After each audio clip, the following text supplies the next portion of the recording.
The phone rang at 3:47 in the morning. That was the first time. By the time the sun rose over Brentwood, California, on August 5, 1962, the world would never be the same again. Eunice Murray, Marilyn Monroe's housekeeper, had been sleeping lightly. She was always sleeping lightly in that house, always half listening, always waiting for something she could never quite name.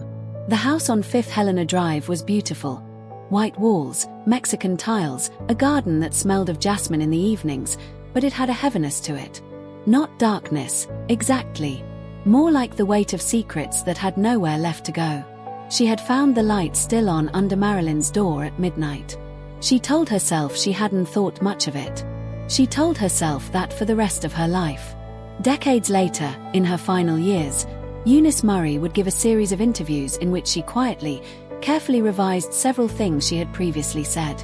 She changed the time she said she noticed the light. She changed what she said she did next. She changed, in small but significant ways, the story of that night. Reporters and researchers noticed. They always notice. But by then Murray was very old, and the world was not sure what to do with the revisions of a very old woman who had, perhaps, been carrying something for 60 years and was finally, at the end, beginning to put it down. She had found the light still on under Marilyn's door at midnight. That much remained constant. The light was on. The door was locked. And in the room beyond the locked door, something had already happened, or was happening, or was about to happen. The exact timeline has never been established to anyone's full satisfaction, and that uncertainty is itself a kind of answer. But here is what the official story does not tell you. Here is what decades of research, newly declassified documents, and the quiet testimony of people who have now reached the end of their own lives has finally revealed. Marilyn Monroe did not go to sleep that night with hopelessness in her heart. She went to sleep, or tried to, with a plan. A plan that terrified people in very high places. A plan that would have changed the course of American history, and which was stopped before it could be put into effect. This is the story of that plan. This is the story of what Marilyn Monroe knew, and why knowing it made her dangerous, and what the world did about a woman who had become too dangerous to be allowed to speak. She had been keeping a diary. Not the famous one. Not the scraps of poetry and longing that have been published and republished and analyzed until the words lost their meaning. Not the fragments of self-reflection that her psychiatrist quoted after her death, the raw and painful attempts to understand herself that were always being read as symptoms rather than as evidence of a serious and searching mind. This was different. This was a red leather notebook, small enough to fit in a handbag, filled with dates and names and places and conversations that no one was supposed to know she had heard. It was not a diary of feelings. It was a diary of facts. Her friend and masseur Ralph Roberts, a gentle, tall man from North Carolina who genuinely loved her as a person, not a symbol, who saw her clearly and liked what he saw, had seen her writing in it just 3 days before she died. She had looked up at him with those eyes, that famous face that the whole world thought it owned, and said something he never forgot. He carried it for the rest of his life, that moment, the way you carry something that was given to you by someone who knew they were giving it to you for keeps. "Ralph," she said, "if anything happens to me, you'll know where to look." He had laughed nervously, because that is what people do when someone says something that frightens them and they are not ready to be frightened. She had not laughed at all. She had looked at him with a steadiness, a clarity, that he described later as unlike anything he had seen in her before. Not the Marilyn of the photographs, not the luminous uncertainty that the cameras loved. Something older and more grounded. Something that had made its peace, or was trying to. He did not ask her what she meant. He wished, for the rest of his life, that he had. Marilyn Monroe was 36 years old in the summer of 1962. She had survived a childhood that would have broken most people.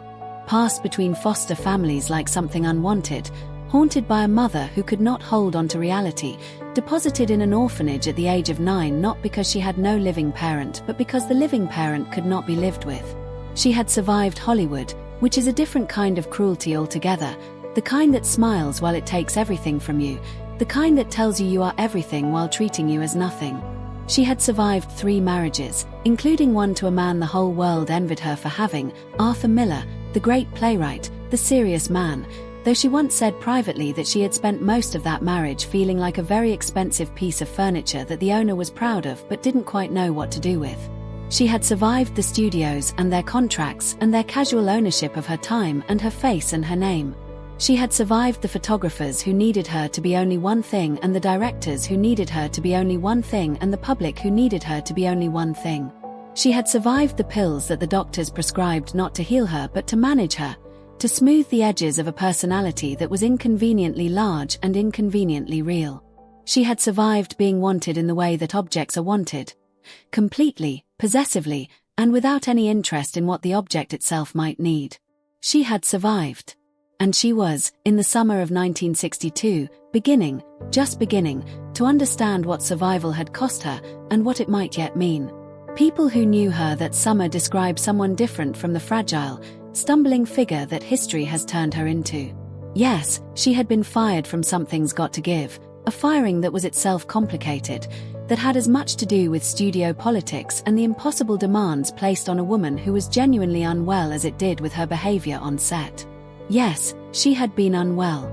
Yes, there had been too many pills for too many years, and the doctors who should have helped her had instead become part of the problem, part of the machinery that kept her manageable, kept her available, kept her from becoming too much herself. But that summer, something was shifting. Her acting teacher Paula Strasberg, wife of Lee Strasberg and one of the few people in Marilyn's life who treated her as a serious artist rather than a phenomenon, said she had never seen Marilyn more intellectually alive.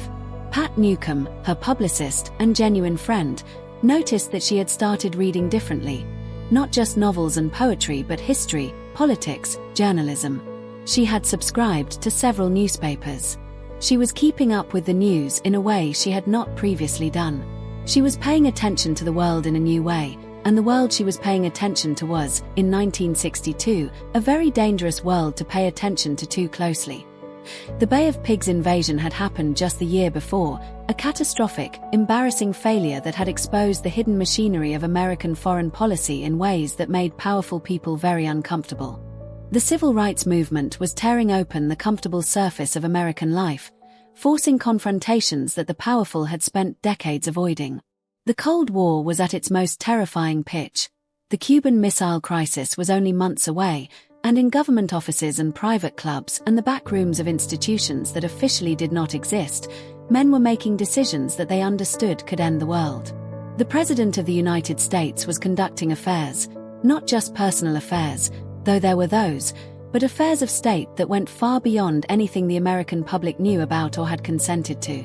And Marilyn Monroe, through a combination of circumstances that no one had planned and no one could fully control, had become someone who knew too much about too many of these things. Not just about the Kennedy brothers, though she knew about them.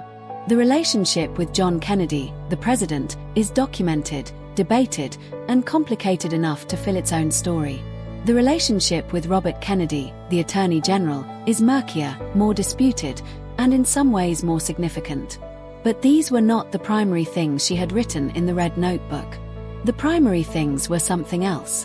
They were what she had heard in rooms where she was present but not quite expected to be listening, where she was treated as decoration, as atmosphere, as a beautiful irrelevance who would not understand or remember what the serious men were discussing.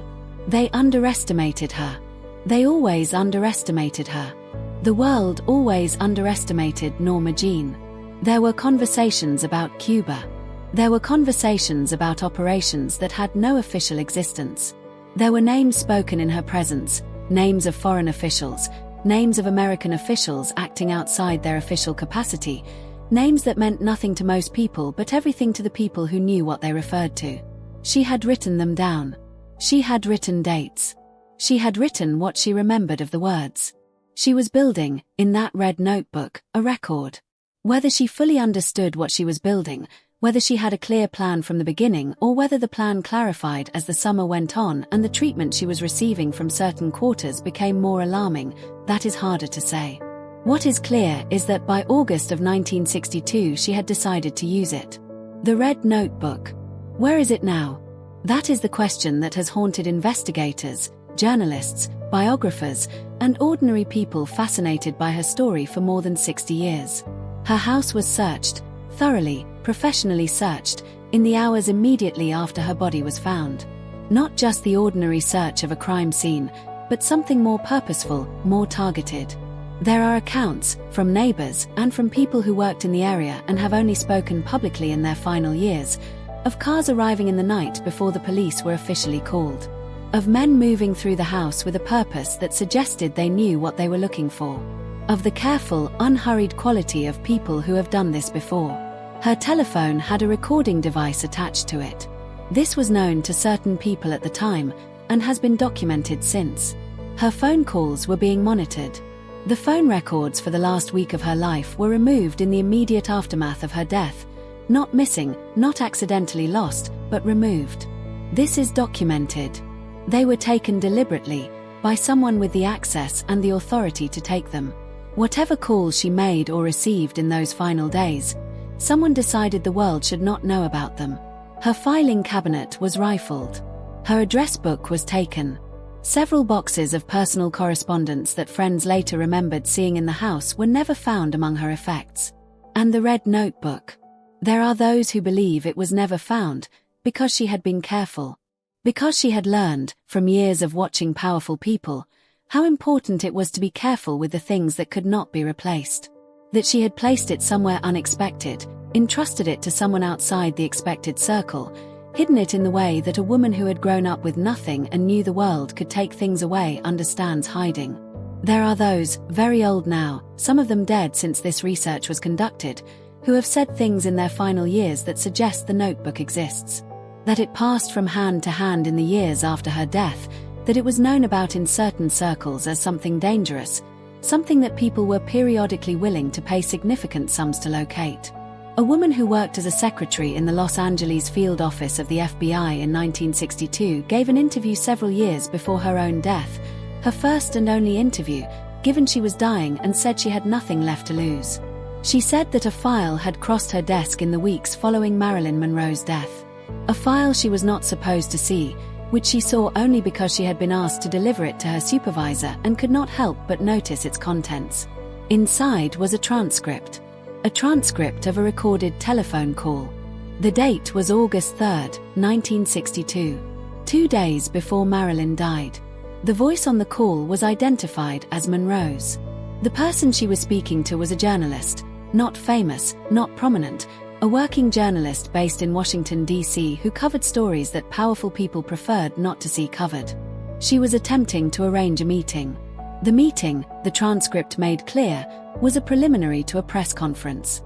A press conference at which Marilyn Monroe intended to speak publicly about what she knew. Not about movies. Not about being fired. Not about her personal life. About Cuba. About covert operations.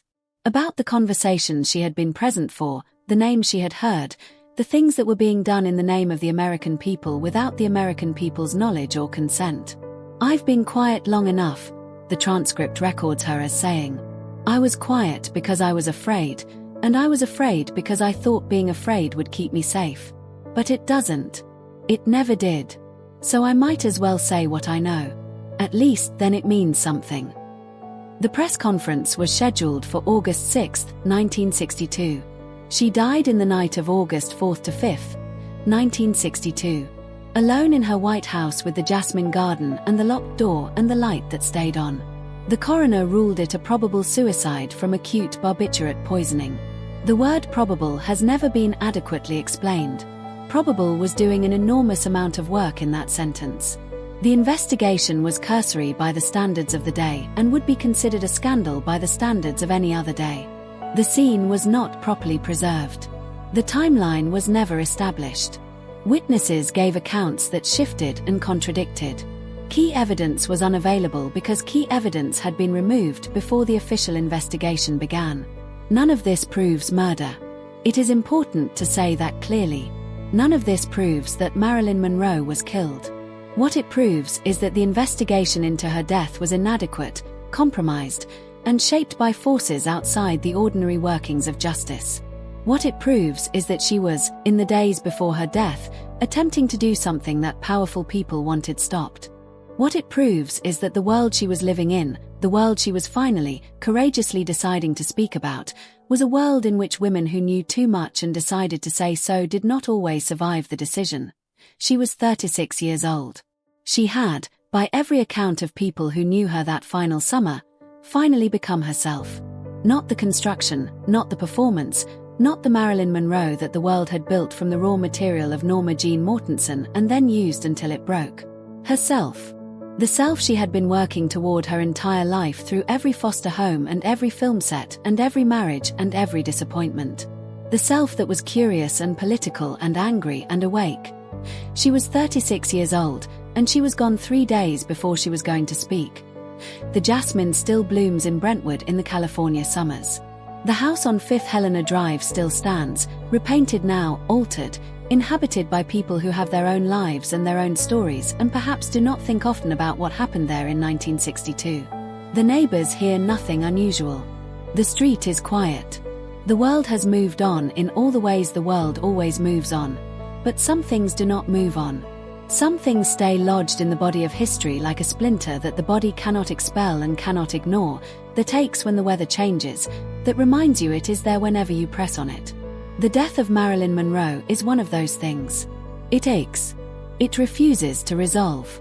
Not because of conspiracy theories, not because of the glamour and the legend and the photographs, but because of something simpler and sadder and more important.